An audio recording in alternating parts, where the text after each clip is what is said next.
Hello, everyone. Welcome back to the MISHRM podcast. I'm your host, Greg Coyne, here with Sandler by Jerry Weinberg and Associates. Wanted to welcome our distinguished guest today, which is James Reid. He's a partner over at Honigman. James, say hello to the people out there. Hello, friends. It's been too long. Glad to be back. Well, glad for you to be back. This has been awesome, and I know that we've got a lot going on. Especially as we head into the MISHRM conference here in October. Excited about it. I know that you are too, and that you've got a pre-conference workshop. I want to talk to that in a few minutes. But what I want to start with today, and I've been asking a lot of attendees on this, and that is the MISHRM conference this year is entitled, Untangle Your Inspiration. I kind of want to find out what that means to you, if you don't mind. So to me, I have this kind of natural fire in my belly. I have this drive, and if I don't put that energy somewhere, I end up feeling off, or maybe I'm cranky, or I'm just not happy. So like this morning, I woke up and did a workout, and I feel like I either have to be cycling, tennis, chess, or billing a lot of hours, or being that legal update guy. I have to be active and busy. Otherwise, I just feel lazy. So to me, it's figuring out how to untangle my energy and where to maximize the ROI on that energy for health, wealth, and happiness. I like that. And I like that. And you gave a magical acronym in there, return on investment, ROI. And I see a lot of that with HR's, access to the C-suite. So I want to ask you, what do you recommend for the HR community to better connect with that C-level executive? I just did a presentation on this last week at Saginaw SHRM, and I have a few tips, but you essentially have to see the whole chessboard and not just stay in your HR lane. You have to do a reverse seminar and say, what keeps up the CEO at night? What keeps up the CFO at night? What keeps up the COO at night? And how can you be more global in having your strategy align with their strategies and bring a new angle where your voice is valid at the table and helping them make decisions on things in their bailiwick as well. And so, number one, you have to see the whole chessboard and ask the right questions and wear the hat of a CEO. Two, be aware your perception is reality, regardless if true. So if you don't have your brand out there already, start drafting articles and being a thought leader. And then three, it's all about relationships. So you got to start actually networking internally, rubbing elbows with the right people, not just at your HR conferences only. And build something bigger than yourself. Develop a team, kind of train others, show that you're, have a purpose and you're giving back. And I think the most important thing is that HR is perceived as a drain and not a fountain. They're the compliance police, the interference police. They are I'll write you up and try to find ways to critique and check a box of a rule you're violating. They need to be seen as a fountain, and we're here to help everyone do better and be happier and change their whole brand and perception. I like that. And I think it is slowly changing, but I think it's still a bit of a struggle for HR people and HR professionals and even people in the C-suite, the CHRO, to think strategically. Not always, but I think sometimes it is. So why do you think, and obviously I'm not going to hold this against you, but why do you think it's tough for the HR community or some HR people to think strategically? It really goes back to what you said on ROI. HR is like the hardest ROI to really determine. Is that bringing in cookies on Friday or allowing people to go for a walk or team building or culture? How do you prove the immediate ROI on bringing in that training? And a lot of their perceived touchy-feely human, wellness doesn't have clear results as to the CFO role or the COO or even the CEO. And I think they got to explain better how there is an ROI with less turnover, less lawsuits, and more productive workers. Like it. And for those out there that are thinking, well, Greg, James, come on, we have the people aspect. Our major dollars go to people, and we are in charge of that.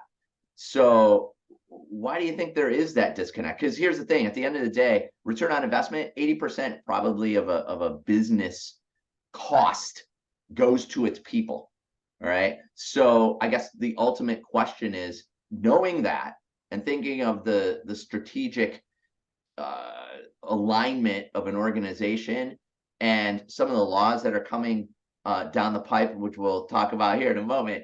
What do you think the biggest issue for HR professionals is today? Well, first, I think the CFO and HR have different agendas. HR is more of a long-term improvement, so investing something now could get ROI 5, 10, 20 years from now, where the CFO want to reduce costs each year and maximize profit each year. So I think there has to be more of a syncing where maybe HR doesn't report to the CFO and instead can interact directly with the CEO. But I think the biggest issue for HR today is employees are more entitled today than ever before. And how do you allow the C-suite to feel like they have their power back when in reality it seems the employees have all the power? Okay, I like that positioning, because I think a lot of it tends to be, and I've heard that from business owners and the C-suite, the entitlement. Now, I'm sure that a lot of CEOs are like, hey, I can just put this particular policy in place, but it's not always that easy, especially with some of the non-competes potentially coming down the line, and some of the other changes in the landscape. What are some things that you've seen here over the last, I don't know, 6 to 12 months that have really impacted not only HR, but the C-suite and businesses in general? Sure. So several things. So one, there are more protected classes. Now hairstyles are protected, and pregnant workers have more protections, and the Pump Act and abortion history, all these additional protected classes. So basically throw that out the window. Everybody is part of multiple protected classes. So you have to be very careful if you ever want to fire anybody for at will, because it could be perceived as a protected class. But two, on the entitlement side, Michigan has passed laws with guaranteed paid sick leave. Now they have proposed bills to have guaranteed paid family medical leave. Now they have the Fair Labor Standards Act just issued proposed rules, almost doubling the pay to be an exempt worker. So when you hear all this legislation saying everybody should be making, over $15 an hour or over 50 grand a year if you're salaried, and all these additional, you should have 12 weeks off. Now it seems that we're supposed to give people 3 to 5 months off to have a baby, even if you're a man, to bond with the kid. So if you're paying for all these perks, I'm even hearing paternity, you should have time off to bond with your pet. So where does it stop?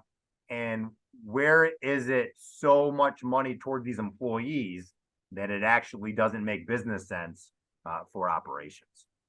And it's interesting too. And I always think of it as like a perk or a benefit, not as something that's mandatory. But as you said, some of this stuff is coming down the pipeline where it's becoming mandatory. So how, as a business owner, how is someone in this HR suite or HR professional supposed to handle that? I like this. So that's going to lead into this. I know that you're doing a pre-conference workshop. What are some of the expectations that people can expect by going this? Because here's the thing that I love about you, James. It's not just having sat through a lot of stuff that you've done in the past. It's not dry. You're able to make the law something that can be tangible, that we understand. So what can someone expect who's headed to your pre-conference workshop? So I'm really excited. This is the first time ever that I got a team of 6 attorneys and we are doing a mock trial. So I think typically when I do a training, it's usually focused on one topic for the hour because that's all the time that we have. Yeah. And in real life, these fact patterns are stranger than fiction, and it's combining all these different issues all at one time. So I'm going to do a real life fact pattern that we just litigated through trial, and we're going to set up the script and show you the overlapping kind of the alphabet soup of laws that apply, what HR did right, what they did wrong, what they could have done in hindsight to do better, what the lawyers are doing right, how to make the lawyers even more prepared to win, and how it all plays out, I think will be helpful to allow HR to see the whole chessboard and know that their little contributions day by day are having a major impact in the multi-million-dollar level when it gets to trial. I gotta tell you, I love what you're doing. I'm excited for HR professionals who are going to conference, who are going to yours and Monica Lloyd's pre-conference workshops, because they're gonna have a tough time picking. I think this is awesome. I'm excited for both of you. I'm excited for those that are headed to yours because it's something different. It's tangible. It's something that they can apply and see in real time. And I don't think that everyone is able to do that, let alone take the time to do it. And what I get the sense they'll find out is they have to make it because this is so impactful to their everyday lives, especially in HR. All I right. agree. And they'll be entertaining. We're going to have plaintiff attorneys, defense attorneys, even a mock judge. So we're going at it hard. I love it. James, I expect nothing less, all right, All in. especially with the entertainment. And don't forget, it's a neon theme this year. So even better if you get the glow in the dark light up neon. We're having a contest for the afterglow party. Look at you already pushing on it. That's awesome, James. Yes. I want to thank you. Thank you as always, my friend, for being a part of this. Want to let everyone know that this is James Reid, partner at Honigman. Want to thank you for your time. As always, thank you for being on here, and look forward to seeing you hopefully before conference, but definitely at conference, my friend. Can't wait. I'll see you soon. Sounds great. Thanks, everyone. Take care. Take care.